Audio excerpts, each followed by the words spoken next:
And we're live.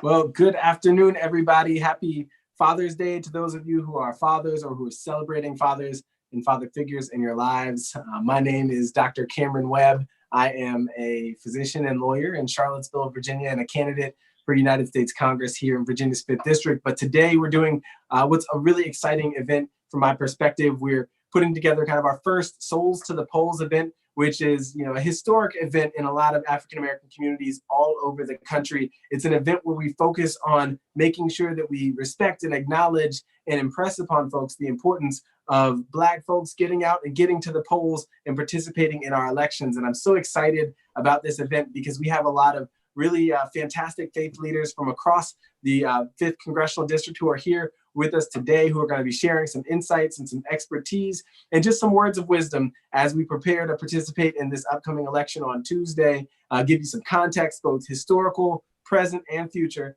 And I'm excited for the conversation to come. And so without any further ado, I want to kick this off by passing it to our very first speaker, which is going to be Pastor Alfred Jones III from Jesus Center Way of the Cross Church in Appomattox, Virginia. He's the pastor emeritus of that church, and he's also my father-in-law. So I'm married to his middle daughter, Leanne, and he's just been absolute. First, I need to say Happy Father's Day again to you. I know we spoke earlier, but he's been an absolute incredible force in my life and father figure in my life as a father-in-law. And I'm so grateful to have you here today. And he's going to be kicking us off with just a welcome and a prayer. So Pastor Jones, please take it away.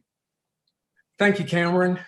At this time, I'd like to introduce myself. I am Pastor Emeritus of the Jesus Center of Refuge and Hope in Appomattox, where I pastored for 40 years until I retired in April. And I'm proud to be part of the 5th Congressional District. And let's pray. Lord, you're great and greatly to be praised. We honor you on today, and we thank you for the privilege, for the opportunity, for the responsibility of voting. And I pray, God, that you may rule and reign in this election. And God, we pray that you may bring healing to our country.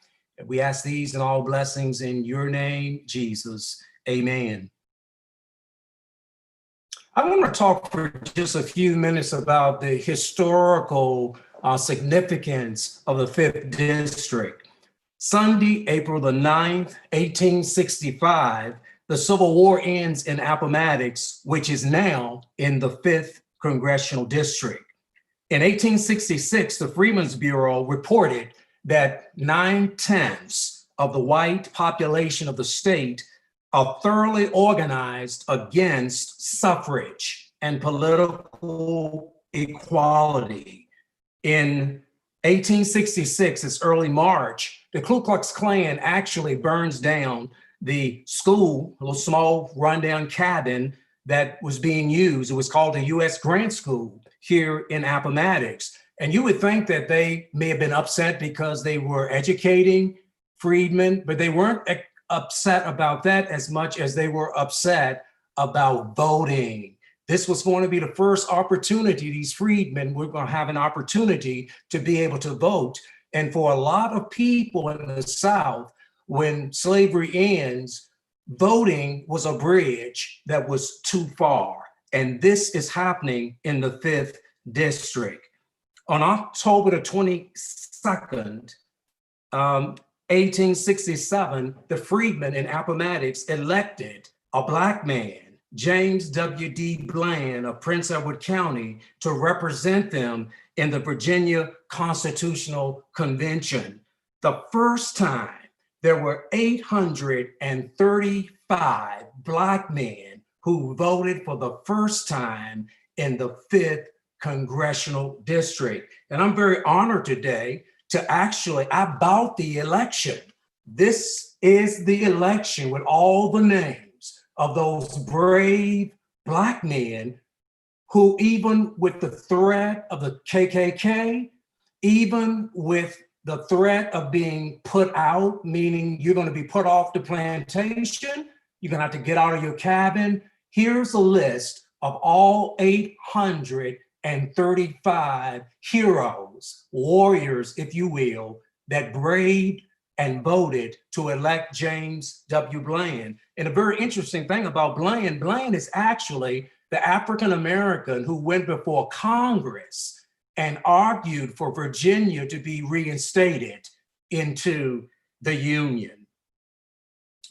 On July 28, 1868, the 14th Amendment was passed, which ratified or which granted citizenship to all persons born or naturalized in the United States, including the former slaves. On February 3rd, 1870, the 15th Amendment was passed, which prohibited the federal and state government from denying a citizen's right to vote based on that citizen's race, color, or previous condition of servitude. Very interesting. After Reconstruction is over, there's an article in the Richmond Times-Dispatch, and I want to read it to you. The Democrats have been successful in all but eliminating the colored vote in Virginia. Section 30 of the new Constitution empowers the legislature to pass a law making the ownership of no less than $7,283.92 as a prerequisite to voting. And they were celebrating because they said that pretty much the colored vote had been totally eliminated. There's a quote from Benjamin Franklin, I'm sure you're aware of it. And that quote was, someone asked him, what do you have? Or what do we have? Do we have a republic or do we have a monarchy? And those famous words of Benjamin Franklin was, a republic if you can keep it. So you going out to vote will finish this story of whether we're going to have a republic or whether we're going to have a monarchy, because there are some that think that our government is a monarchy, but we thank God that we have a republic. Finally, I like to say, there's a famous quote by Dr. King. He paraphrased this from a white abolitionist named Theodore Parker, and he says these words, the arc of the moral universe is long, but it bends toward justice. So I'd like to encourage you to go to the poll and vote, because when you do so, you honor those who have gone before you all the way back to the end of being abolished by the 13th Amendment. Souls, let's go to the poll. Thank you, and back to you, Cameron.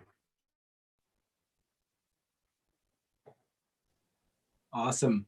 Well, thank you so much for that. I always love it when you bring history to life, and so my father-in-law is a historian also. He's I was actually at an event with him the other day in Appomattox, and it was celebrating Juneteenth, and he was just talking so much about April 1865, and then the time between that and June 19th, 1865, and just the impact that the nation reuniting had right here in the 5th District in Appomattox. And I appreciate you kind of bringing that history to life and really giving us some context. I think it's powerful. We have really an exciting next 50 minutes for you because, as I mentioned, we've got some faith leaders who are here who are going to be talking about, again, the past, present, and future of the critical importance of voting. And I think along the way, we're going to pick up some pearls of wisdom on what we need to do to really spread this message across our communities to make sure that everybody is out and excited and ready to participate. Just so that everybody's aware, we have a lot of folks watching from a couple different spaces. We have people watching on Facebook Live today, so thank you for joining us. We have people watching via YouTube, so thank you for being with us. And we also have people who called in over the phone, and so that's really exciting, really finding lots of different ways to connect people and to bring them into this space, into this place where we can have this important conversation. Next on the agenda is me. So I'm going to talk briefly. I'm going to talk to you a little bit about why I'm in this conversation and about the election that we have coming up. And then I will turn it over to some of my colleagues who are here as well. So for me, again, I'm Cameron Webb, and I talked a little bit about my professional background. But the reason why we're having this conversation about voting is because, well, this Tuesday on June 23rd, we have a really important date. We have the Democratic primary election here in Virginia's 5th Congressional District.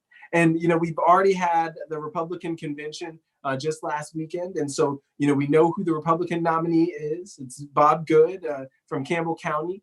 And so right now there are myself and 3 other Democrats who are vying for the nomination to be the Democrat to take on Mr. Good in the election that's going to take place in November. So it's kind of complicated, but there are always 2 elections. There's the primary to figure out who the Democrat running is, and then there's the general.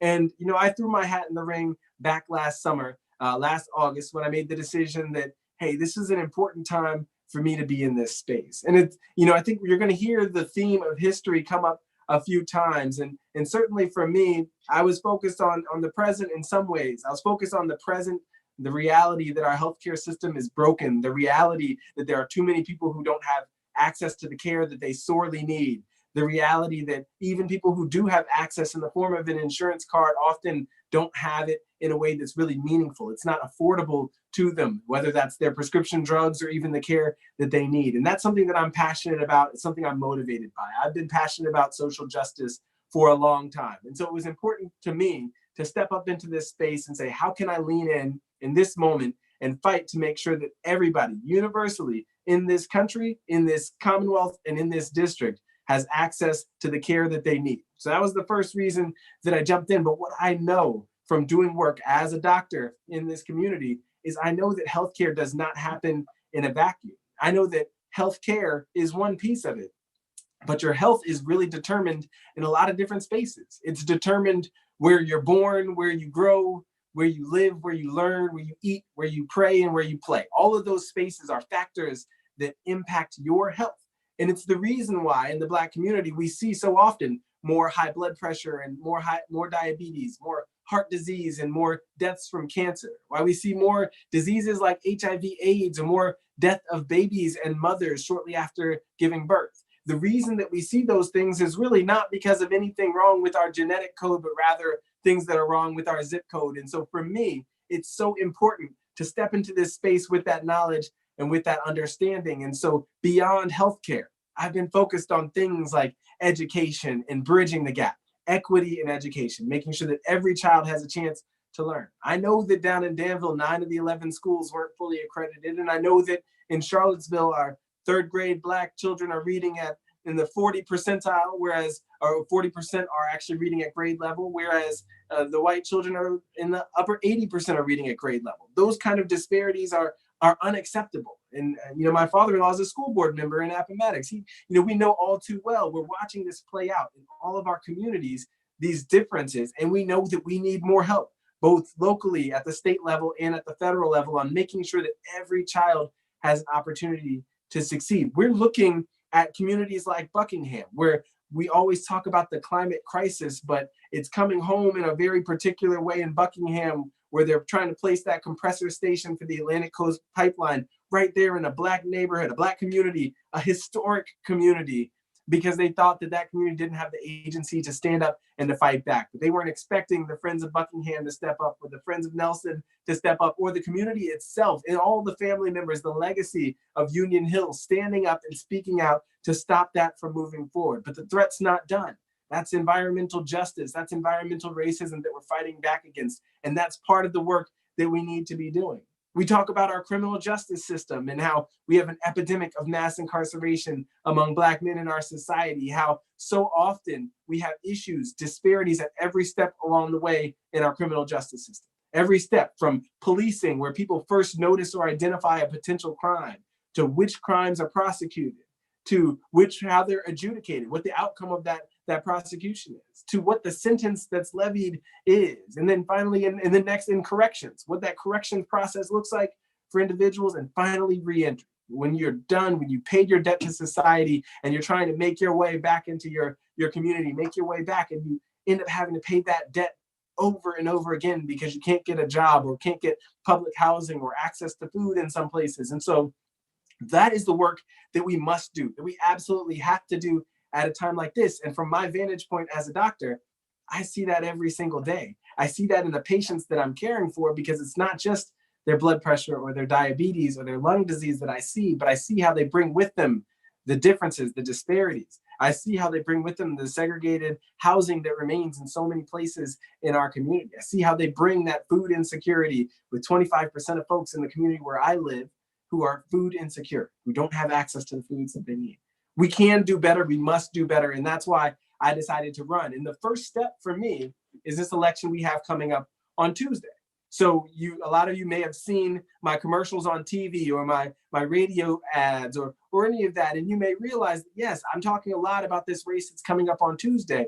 This race on Tuesday determines if I'm the Democrat who gets to move forward and take on Bob Good for the election in November. And November is when, of course, Joe Biden will be on the ballot versus Donald Trump, where Mark Warner will be on the ballot. And so we'll have a lot of other elections in November as well. This is going to be one of the biggest turnout years in recent history here in Virginia, we expect, even in the setting of the coronavirus. But what I want to remind you as I move to a close before I transition to some of the other distinguished men who are on this call today is what's actually on the ballot in this election. And certainly if we're talking about November, what's on the ballot for our communities? What's on the ballot for the people that we care about so deeply, for the individuals we're trying to serve? Because healthcare is absolutely on the ballot. Whether or not we are going to make that investment for everyone to have access to the resources, the healthcare resources that they need. Make sure that we're going to acknowledge that healthcare truly is a human right, and that we as a good society striving to be a perfect union, we are going to work to invest in healthcare for everybody, right? What else is on the ballot? Education is on the ballot. We've seen this move for those 8 years of Obama toward more equity in education and putting more resources there. And then over these last 3.5 years, we've watched that be systematically deconstructed, broken down, a lot of those pieces pulled away from public schools. That is on the ballot in November. Criminal justice reform is on the ballot. Are we going to move toward keeping so many Black men locked up in our jails and prisons because of over-policing and mass incarceration and all of the factors therein? Are we going to look at what a more equitable approach to addressing crime and violence is? Is it going to be investing in schools and investing in housing and addressing income inequality? What is that process? Now, the other things that are on the ballot, I talked about some already, but let's not miss the moment that we're in. And I'm not going to steal the thunder from some of the folks to come, but we know that we're in a very unique moment. This isn't a normal election. What we have is a global health crisis in COVID-19.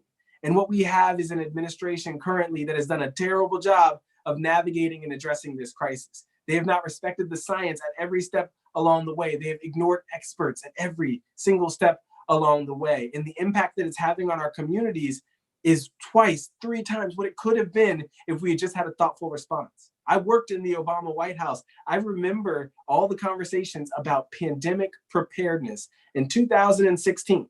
And to see that we got to 2020 with none of those pieces in place, that's a shame. And we need better. So fixing and addressing not just COVID, but the future pandemics, that's on the ballot this year. We have a crisis of racial injustice in our society. We have all of these police-involved killings, and it's never, ever to say that all law enforcement is bad, but it is to say there's something broken about our criminal justice system. There's something broken about the way that we do policing. And I think that in so many ways, there is a call, there's a crying out from communities all over this country to address that crisis in this moment. That is on the ballot this November. And so what I humbly ask, what I'll be requesting of you all as we keep going, is that you think about that when you're voting on this Tuesday, because there are 3 other candidates in this race and they all bring different life experiences and different perspectives. Actually, all 3 of them are Marines.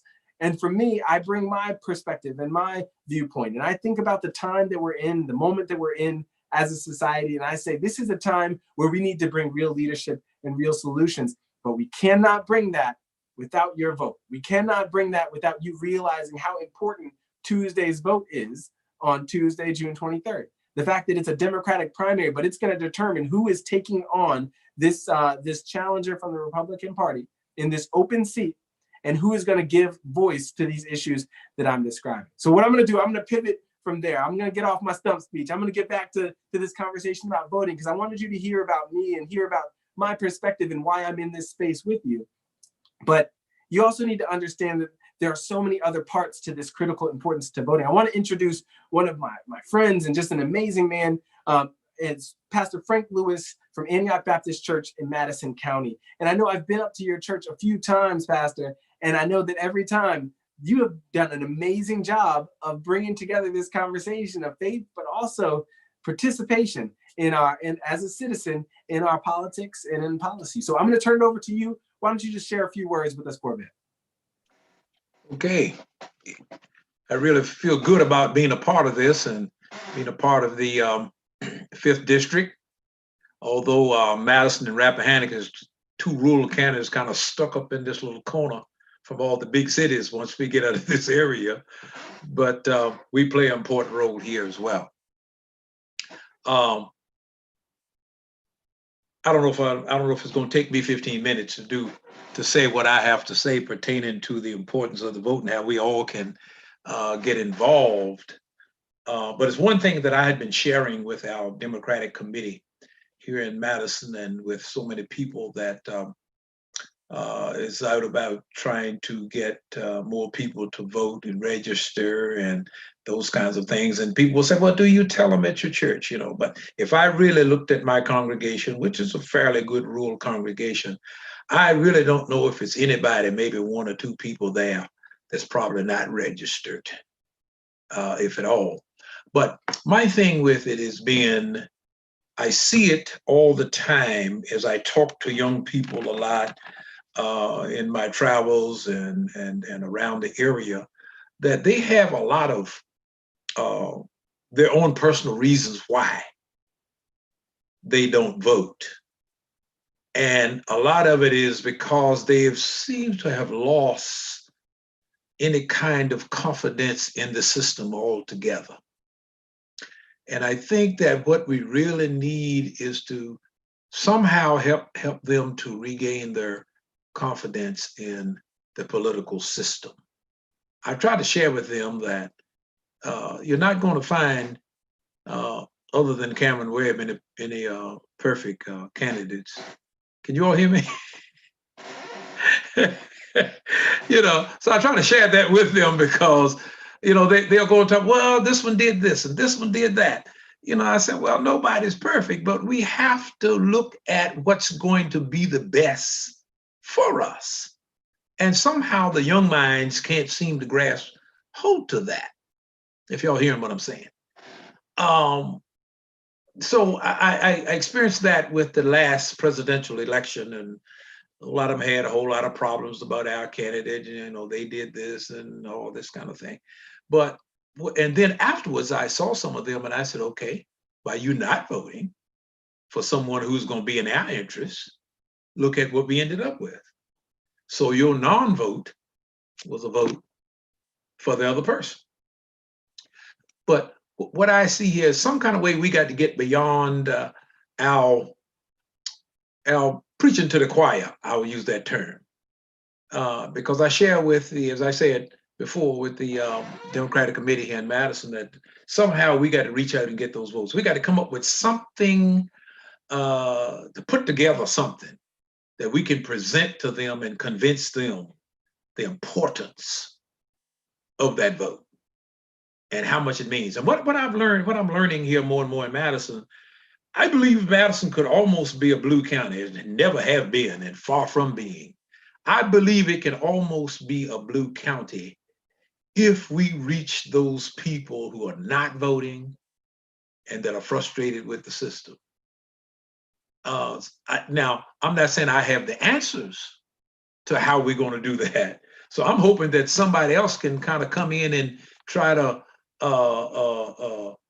come up with something and how we can reach these young people and get them to see the importance of. Now, maybe everything is not working perfect for them. You're not going to get a candidate in there that's going to work perfect for them with everything, going to please them and everything.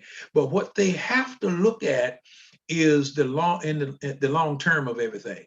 They have to look at the fact of, down the road, what is this going to mean to me?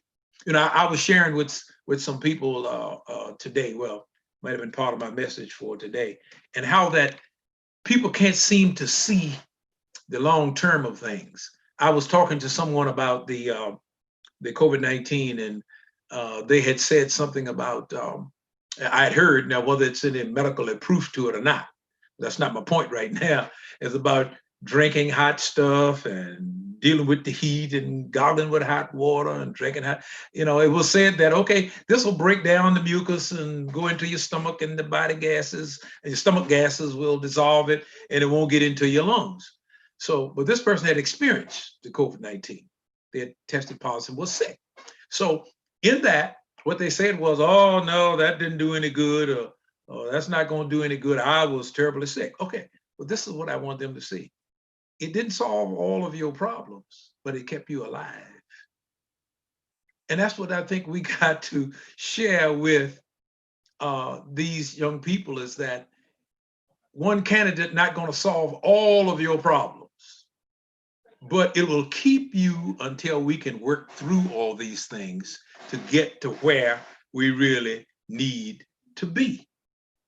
You know, by selecting the one that's at least going to keep you alive, at least it's going to keep your dream alive, at least it's going to keep your hope alive by you voting for that individual. They might have a whole lot of flaws as far as you are concerned, you know, as far as they're concerned, but at the same time, this is the best one in your interest. And if you don't vote for this person, you're voting for the others. And that's just seemed a problem with me in trying to get that over to not only young people, but a lot of other people as well. And I think that's extremely important, because I tell them now, places like here in Madison, I've learned that we're not going to change anybody. Might be a few independents out there you can sway from different elections or whatever, but you're not, these people on the right, you're not going to change them. So we got to get these folk out there who can be, we can join to our number, that we can add to our number. And I think that's something that's going to make an extreme difference in how we can win, like, you know, the 5th district with these rural areas and so many other things, even the local elections and whatever, trying to get them to see. But I hope I'm making some sense, you know, and what I'm trying to share here today, you know, and that's, I think, the way we can get involved with that is doing just that, trying to, we need to come up with something. I don't know if it's some kind of a plan, whether it's written, where you can lay it out to them and say, okay, this is what you're giving up if you don't vote. And by voting, okay, here's what you're going to gain in the long term. Just like now we're dealing with the police brutality, and you need to change the police forces and revamp all of the police forces. You see, that's not going to happen overnight. That's not going to happen in one president's term, I don't believe, as long as I've been dealing with these kind of things. So it's going to take time. They need to understand it's going to take time. Like the analogy I made about the COVID-19. It's going to take time. You might be suffering through some things, but at least you got to have in place what's going to keep you alive, so that you can reach your goal, and so that you can reach what you want and what you're expecting out of this. And I honestly believe that it can be done, but it's a lot of work behind it. You know, as I said, I sit up with the, you know, in our Democratic committee, and if any of them are listening today, they know I constantly tell them all the time, we are sitting here talking, you know, about us getting to the poll, and we reach out to those people that's already registered, making sure they get to the polls, but people we need is more than likely not registered, and the ones that's no concerned about being registered or anything of that nature. That's going to play a mighty impact, not only in Madison, but I believe it will across the whole country, if we could get these people to understand. I honestly believe that we, as Democrats, or the Democrat belief, I'll put it that way, because a lot of independents out there that don't want to be called a Democrat or a Republican. But I believe that if you have the same interests that we have, and you want to see these things come to pass, I think what you're going to see, that we are a majority. I honestly believe so. And I think these recent, I'm gonna go over my time, but I think these recent protests and all is showing that. And my hope is that these young people are geared up to vote, and not just, you know, raise their voices and talk about what needs to be. They need to understand that these are the things that's going to make the difference. These are the things that are going to carry you where you need to go. So, as I said, I don't know we all can do, but I think that's where our mindset needs to be. And we need to start concentrating on that so that we can pull that nucleus of voters. And I honestly believe that we'll be a majority in this country, and we could win election after election, presidential districts or whatever it might be. So that's kind of been my pet peeve, and that's why I rattle all my time with just that one thing because that's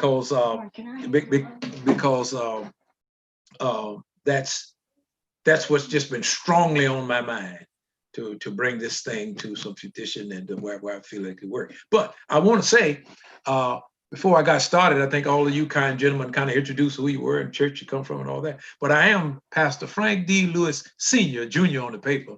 But I'm Frank D. Lewis Sr., and I'm pastor of the Antioch Baptist Church in Madison. And I've been pastoring there now for 38 years. And I heard one gentleman say he retired, I think it was your father-in-law, after 40 years. But that's only 2 more years for me. I have no intentions of retiring at 40 years, unless the good Lord really says so. Because I'm still on the battlefield for him, and I'm on the battlefield for people's lives, whether it's civic or political or whatever it might be. And I think that's what pastoring is all about, reaching out there to the people for every segment of their lives. So I wish I certainly pray that I've gotten over something here today that will inspire so many that are listening to understand where we are, and that we can see ourselves, I believe, as a majority. Because I was extremely baffled at the protests, peaceful protests and march that we had in Madison a couple of weeks ago. It was unbelievable of seeing the people that came together, other races, and especially the Caucasian race. Never seen anything like this in Madison before in my life for any causes of this nature. So I can feel something is in the air and that something is happening, because Madison is a very low-key place. It don't want to talk about race issues and none of those kind of things. So, but I think what I seen here a couple of weeks ago really speaking volume. And these young people, that's why I keep mentioning these young people. These young folk, they're not concerned about what color anybody is, or anything of that nature. Majority of them is saying, hey, let's get along. Let's be peaceful.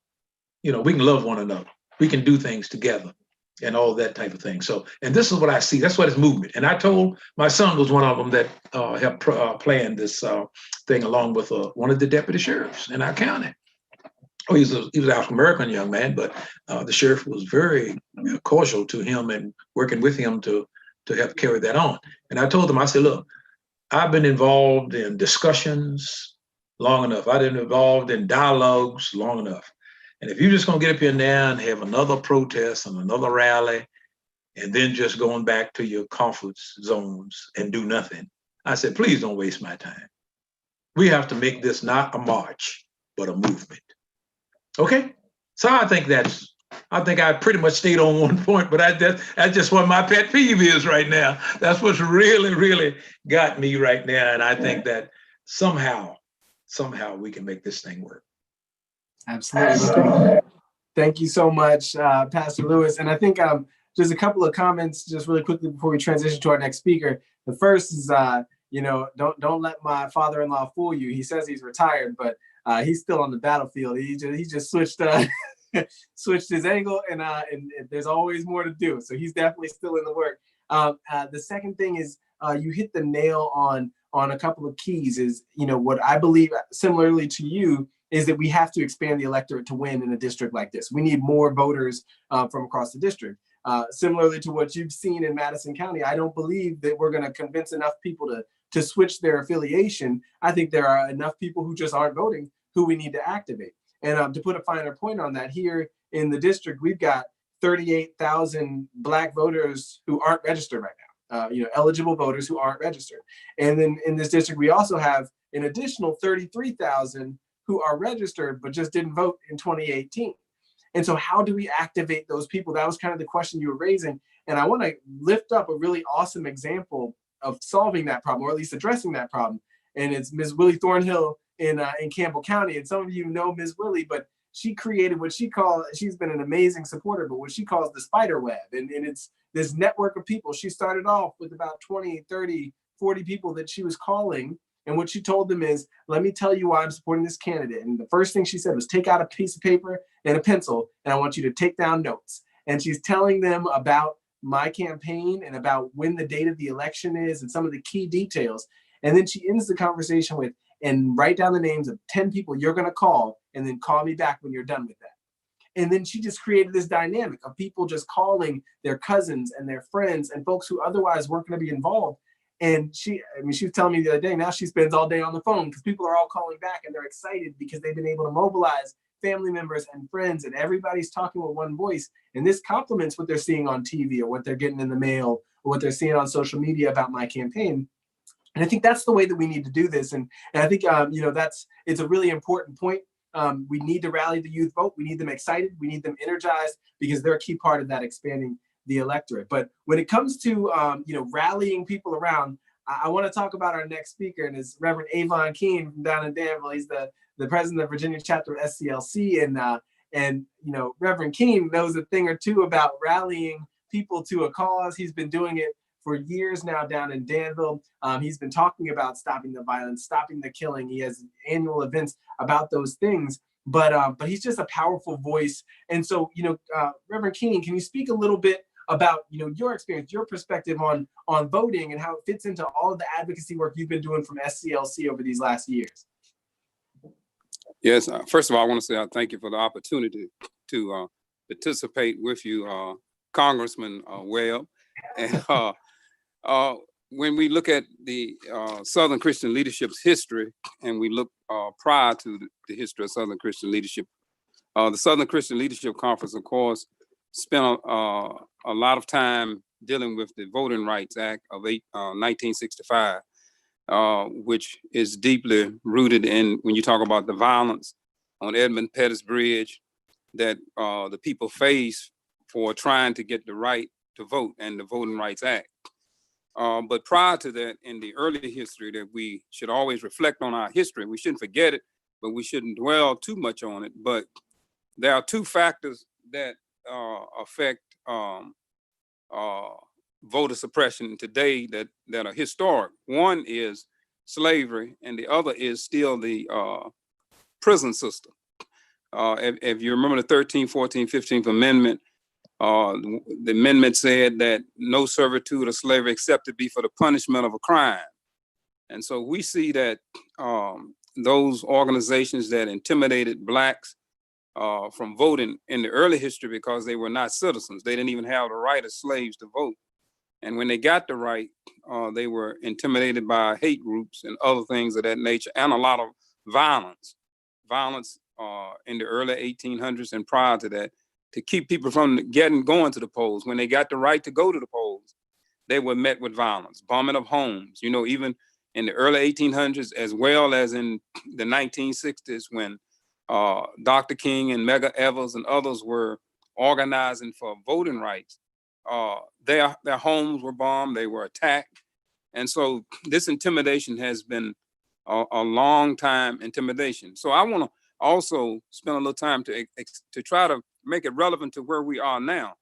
There is still a lot of voter suppression and intimidation that sometimes I think we overlook.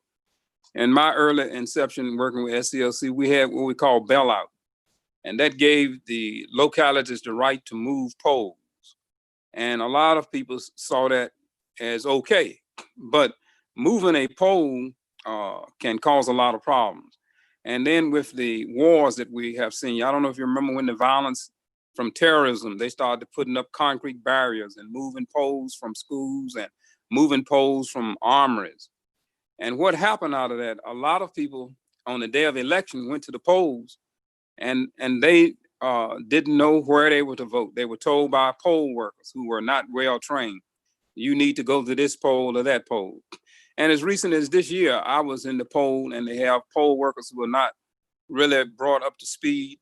And my street in the city of Danville, it is 2 streets with similar names on both sides of town. And the poll worker told me that I was supposed to be at another poll. But of course, being knowledgeable of my poll, I just insisted no, and then they had to go back into the computer, and she found her error. But if I had not been knowledgeable of my poll, I would have possibly gone to the other poll. The other forms of suppression that we see today, a lot of jobs work long hours, long shifts, 12-hour shifts, and a lot of employers will not allow their workers to get to the polls in time. And if you see in areas now the long lines, well, if you work a 12 or 13-hour shift and the poll open from 6 to say 7 in the evening, you are rushing to work. If you get there at 6 and you need to be at work at 7 and you have an hour drive, and then by the time you get off it's 8 o'clock, that's a form of voter suppression that I think that we have overlooked also, that we need to be aware of. And then like changing the times of polls, the long waits, poor workers. Then we have also when we have people who can register at 17 years of age. Some students' birthday come before the elections, but the information is not put out there, and some is not put out deliberate, and some are intentional. Even in the school, when I was in school, we had mock elections. And of course, I was in a segregated school in the early years, but I haven't had a mock election since I was in the integrated school. So that's a form of suppression that we may overlook. The registering of voters in our city, at one time we had the paper ballots where you could go out and everybody could register, just sign up people to register. And in the process of signing up people to register, they just would get people to fill out the registration form, not being aware that many people were returning citizens and had felonies, and some of them signed the forms, and later they were brought into court by the registrar. She turned the names over to the Commonwealth, and they were brought into court, over 200 in some areas, and in Norfolk and in Danville. And what happened, some were charged with perjury, some were charged with other forms of crime. And one guy who was brought in for that, he had already secured a job with a Brinks company, and he thought his felony was off of him. And so the judge showed leniency to him, but others were convicted. And so the NAC president and myself went to the Commonwealth, and we were able to convince the Commonwealth to work with us on a lot of those cases. But now some people are afraid to register to vote out of that. They're afraid that they will be brought into court. And this happened more than one time. It's based on who is over the electoral board at the time. If it's a Democrat, you may have a Republican chair. If it's Republican, you'd have a Democrat chair. So that's a form of voter suppression that we need to stay on top of. And just to make it a little quicker, we need to always educate our people about these situations from each election. For instance, some people go to the polls and they could not vote. The machines may break, and they don't really advise the person about the provisional voting and other things. And so we wait till the next election and then we get started. Well, we have been educated to do that, which is another form of voter suppression. That's our own voter suppression that we are doing. And then misinforming candidates about voting. A lot of people say, well, my vote, you hear the gospel preach, my vote don't count. And sometimes we preach the same message. We'll tell people, oh, they're going to do what they want to do anyway.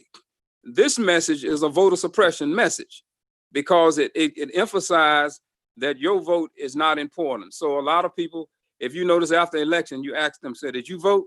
Well, no, I didn't vote this time. My vote won't but one vote. But imagine if 100 people think the same way. And that's why we must not be afraid to address this voter suppression. Sending polls to the wrong polls, not counting all the votes is a form of voter suppression. Redrawing the district lines. We have had a lot of lines redrawn, and we need to understand that these problems are important and knowing the balance. And then we have people who are actually in the legal end legislate suppression through laws. They make laws that will affect, as we see now, the immigration laws. And this is something like the poll test, when you had to come in, you had to count how many bubbles, And during slavery, they had to go through all of these citizenship tests. Well, that still exists today. And I think that we should be aware of this modern day suppression and address it in every way we can, in every form and fashion we can. For instance, in the religious community, for instance, years ago in the 60s, the religious community was the main institution that pushed registering to vote. A lot of messages have been put out and put into a lot of the young pastors that you can't speak about voting, that you'll lose your status and all this. And when they research this information, they'll find out a lot is not true. But it's hard to come back and to remove this type of suppression when it's advocated by so many leaders. So we have a lot of voter suppression still among us today. And this is what SCLC was about with the Voting Rights Act. We knew that it was necessary to have something in place to protect the right to vote, like at voter intimidation at the polls. That still takes place. And we must be aware of these methods of suppression. And as leaders today, we have to be vigilant. Now, I hear a lot of people are all happy about the protest and all that's going on. A lot of the protests are not being led by the traditional historical organizations. And when we do voter registration campaigns, we make the same mistake. We do a lot of voter registration drives with people who have not had the proper training to be able to articulate to the people what you're registering to vote for, when the elections will be. In Virginia, we have election every year. So we should be on top of this. And by not educating our people to these this information, this is a form of voter suppression. Now, some of it, you have to ask the question, are we party too? But when we become knowledgeable of this, as they say in the scriptures, I'm a preacher, I got to preach now. As it says in the scriptures, my people perish for the lack of knowledge. And it's important for us as preachers and leaders to make sure that we get the right information out to our candidates, just like the election that's going now. This virus basically was used as a subtle method of voter suppression. The dates of the elections were changed. Now, the issue is to not suppress, we must advertise it. The television, everywhere, as like when we talk about a football game, everybody knows when the Super Bowl is going on. Well, why everyone do not know that an election is going on? So we have to remove this suppression in the media. We have to move it in advertisement, education, and also in our religious community. And so, Congressman Webb, I hope that you will be the light of hope in these times, that for all of the bloodshed, and when you talk about the violence, we march for Stop the Killing. These young men killed, they go to jail, they get felonies, they cannot vote. They become the modern day slave. And we must make sure this message go. Now, even our young ladies are being incarcerated and felonies are on them. So when the issues are on the table to be voted on, they're not eligible to vote. And I think we need to be aware of that, just like with the police brutality, putting felonies on you for resisting, putting felonies on you for being in obstructing justice and things of this nature. All of this is a subtle form of voter suppression. So I thank you for the opportunity.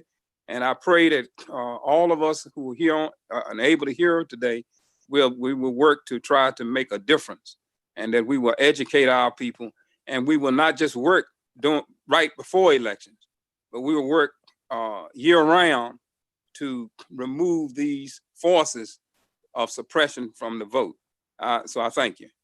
Well, thank you very much. And a couple of things I want to say. First, I appreciate all of you leaders of the faith calling me congressman, because you're speaking it into existence. So thank you. But I think that, one thing that's exciting about us having this conversation in June and the way that we're mobilizing folks for this primary election, because we don't usually have primary elections in the 5th congressional district, but we're preparing people. We're creating these well-worn paths for November. We're preparing people to participate. And Reverend Keene, I just wanted to raise a couple of things. You mentioned that Virginia has elections every single year, and we do. And those elections matter. So those elections last year for the General Assembly, for the House of Delegates and the State Senate, those were critical because this General Assembly passed some voter protection laws. They made, the election day in November a holiday. They passed no excuse absentee voting. They passed a law so that you didn't have to have that repealed the requirement for showing photo ID, and they also established automatic voting. It's a start. It moves us in a direction of breaking down some of those mechanisms for voter suppression. And so all of these elections matter so much, and I think that that's so important. I want to conclude by pivoting to somebody that I think so many folks here in the fifth really admire. It's Apostle Lawrence G. Campbell Sr. And I think Apostle Campbell, we've been talking about the history of all this work. You've been on the forefront of this from the civil rights perspective. You know how critical voting is. You've seen this over the long view. Kind of as our final speaker, what would you like to say about voting, about its importance, about the history, and about the current time that we're in? What words of wisdom do you have for us?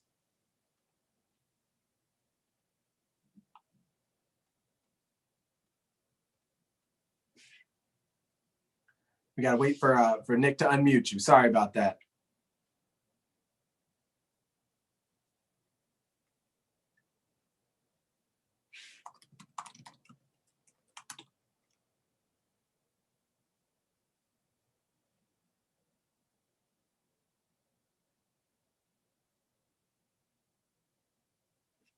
Okay, I think we're trying to get him unmuted. 1 second, Apostle. We'll get you unmuted in just a second. It may be from your end. I know you've got your tech support behind you.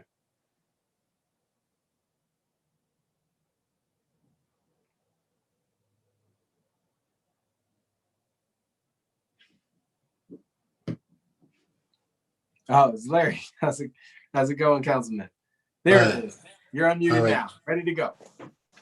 Did you hear anything that I said? No, we're just hearing you now for the first time. Well, I repeat it. if you I'm don't saying mind. that I would like to see our conversation now focus on how to get the vote out this Tuesday. That's right. Yeah, that's critical. So what are your thoughts?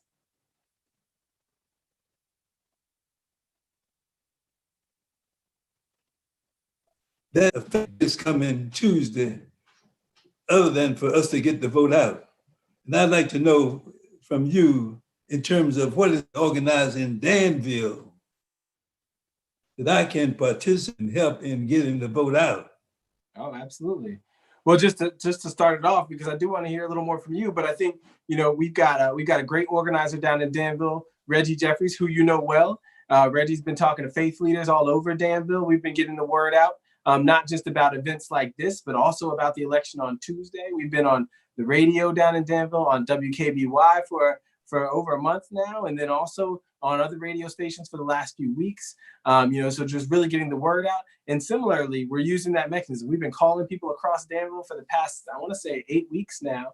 And so, we've been in people's ear. We've been on TV, really advertising the dates of the election. And that's in the background, but you really have to be in front of people, connecting with people one-on-one. And one of the challenges of this pandemic is we haven't been able to have as much time standing in front of people as we usually do. So we try to use these spaces to create that. And so I know we've got a bunch of folks from Danville who are called in today, so who are on the line listening to us. Great. And we have other folks who are watching. So that's some of the stuff that we're doing, and that's pretty new for the 5th Congressional District. Well, that's what I want to hear, because for me and my congregation and the little influence that I have, I've been telling people and trying to encourage them to understand the significance of the primary. Right. Because if you did not make it in the primary, you will not be in the general election. That's right. So that is essential. And I think that at this point, whatever advice you can give us here in Danville, whatever techniques or something in terms of how to get voters out, Right. I'd like to see some conversations just for a little while on that, because that is crucial. It is. I think it ties together some of the conversation from Pastor Lewis and Madison and kind of mobilizing young folks. That's why I think Reggie Jeffries, who's my fraternity brother, who's very active in the community down there in Danville, is so important, because he's mobilizing a younger block of voters that's going to be critical for us. And at the same time, we're connecting with folks like Dr. Merritt or Reverend Keene. We've got other members of the faith community, such as yourself, who are kind of talking to your congregations about it. So the traditional method has always been through the church, but we also have to push among the youth leaders. We got, Taekwon Graves, who's a school board member down there, also helping to spread the word. He's another supporter of ours. And so again, we've got a real youth movement of Danville's leadership, and we've got kind of your usual kind of faith leaders who are pushing. So from a lot of different directions, trying to get the word out for Tuesday. And I think that's going to be the key. And I think a great example. Dr. Webb, we're going to get the word out. Oh, the word is already out. I know. And I'm just wondering if there are some techniques that Reverend Jones has, or Reverend Lewis has, and Dr. King as well, that we in Danville can utilize to assure that the vote is out. It's going to take some work, and all of us are willing to work because you are good for this district. And Danville has, over the years, been isolated, neglected by the different representatives that have come before you.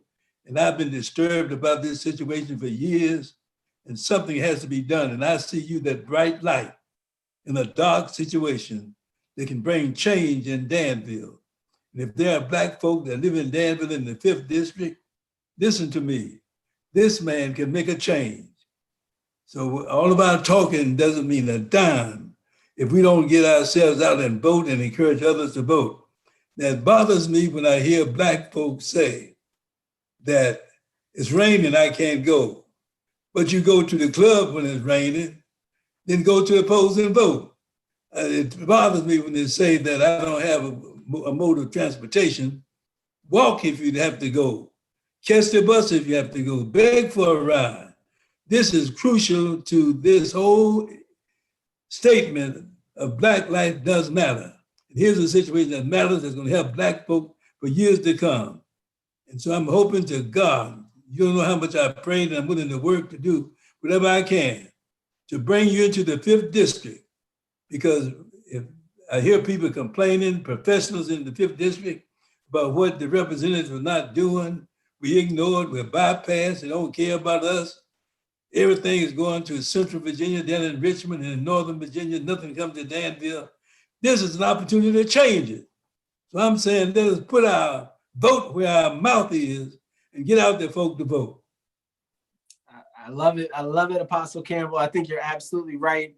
I appreciate just the vote of confidence. And I think that what I love about what we're building, events like these, we've got faith leaders from the northern part of the district, and Pastor Lewis from Madison. We've got Pastor Jones, my father-in-law, who's in Appomattox. We've got Reverend King down in Danville. We've got faith leaders literally all over this district. And we know how powerful a vehicle the faith community has been in really mobilizing the vote. But we also have youth leaders. We had an event with kind of Black youth leaders in Fauquier just earlier this week. Again, I keep mentioning Reggie because he's a powerful leader there. We have some here in the Charlottesville area.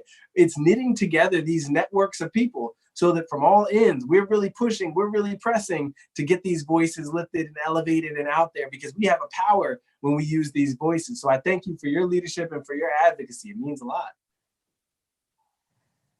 Well, I believe that you're going to make it. If I didn't believe it, I wouldn't be sitting here talking with you. I believe you're going to make it. And I believe that this is the time for change, and the change is on its way, and you're going to be the change maker. It's going to bring this situation in terms of the 5th district where we can have full participation of all of the people of the district, not just white folk, but brown folk, people of color, and everybody else. And I don't like that statement about people of color anyway. I thought white was a color too. But therefore, we must get the vote out the vote. And I'm just wondering, there's something that Reverend Jones can say to us, Reverend Lewis can say to us, that we can implement in Danville to bring about success. Well, I like that idea. So how about this? Just in closing, why don't we just go around the horn real quick? We'll start with you, Reverend Lewis. Any thoughts, good ideas from Madison that you think might be worth trying in other places around the district to mobilize the vote? There we go. I guess, as far as this election, as far as the primary, which is Tuesday, it's a little hard now to get much more out to people about voting on Tuesday, but believe me, we've been doing this for for some time now. And we'll still do all we can between now and Tuesday by getting the word out through many young friends that I have on Facebook. And I recently tried to get myself involved with Instagram, but I don't know if I did everything I was supposed to do to get myself hooked up or not, because I'm not really much up on that kind of a thing. But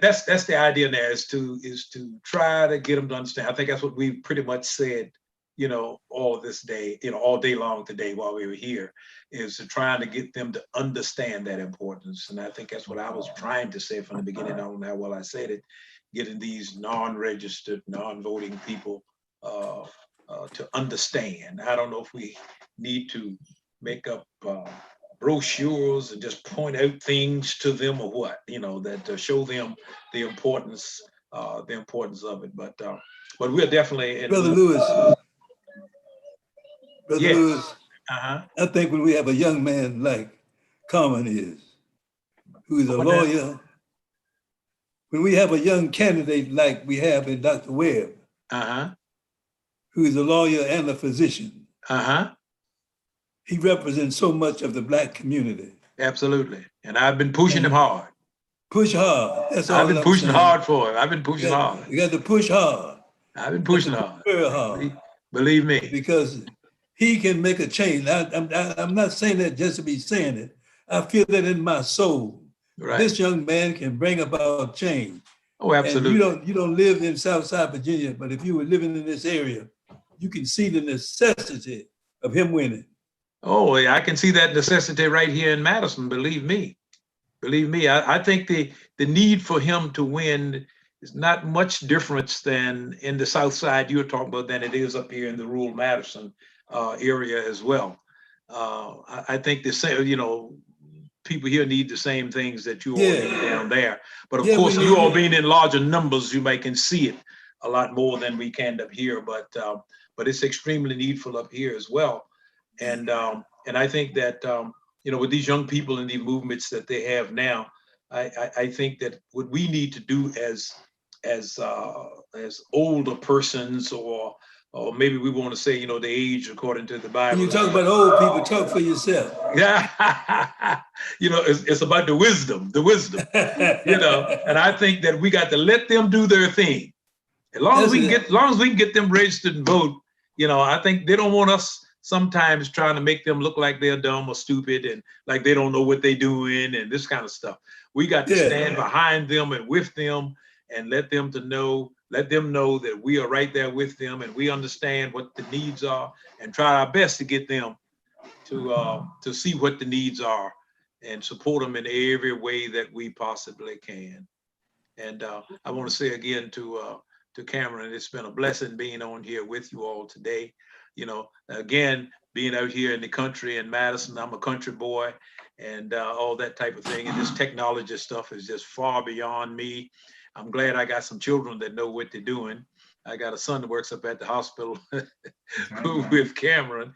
He works in the telemedicine stuff, and they all got to help me with this kind of thing because it's far beyond me. So that's why I say, and my thing is trying to share with them. I don't know all the time myself how to get it done. And that's the same thing in my pastorate. I tell my members all the time, look, here's my vision. This is what I want done, but I need somebody to know how to do it, to go and do it, But I do know that that Cameron is, as you say, I believe that he can be a game changer in this 5th district, without a doubt.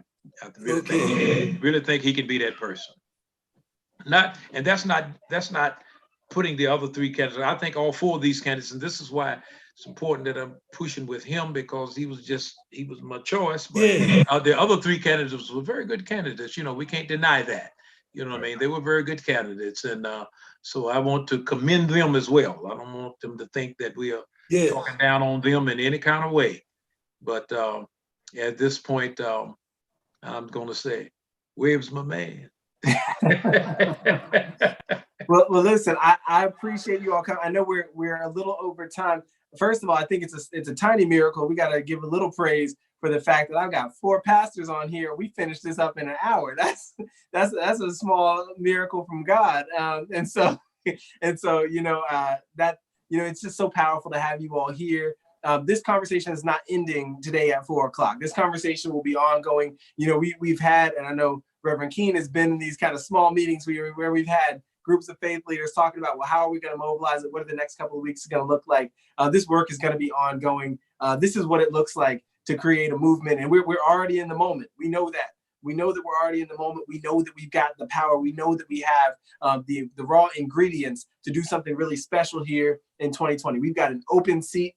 We've got, 2 crises facing our communities. We've got energy among young people, among older people. We've got everything we need to put this together into a movement. And I thank you all so much just for coming together today to help share your wisdom and your insight. We're going to make sure this video is available both on Facebook, it's on YouTube also. And for everybody who called in on the phone lines, thank you for hanging with us for the last hour and some change. We're just getting started. Tuesday is the end of phase 1. I genuinely believe we'll be in a good spot on Tuesday afternoon. So I'm excited for what is in store. I'm grateful for all the support from people both all over the district, all over the country, but also to you all who are with me on this call today. So thank you all so much. And you all have a wonderful rest of your Father's Day. It's also my birthday, so happy birthday to me. And and so have a wonderful rest of your Father's Day. And go to the polls on Tuesday. Spread the word. All right. And we can unmute everybody. We can say goodbye.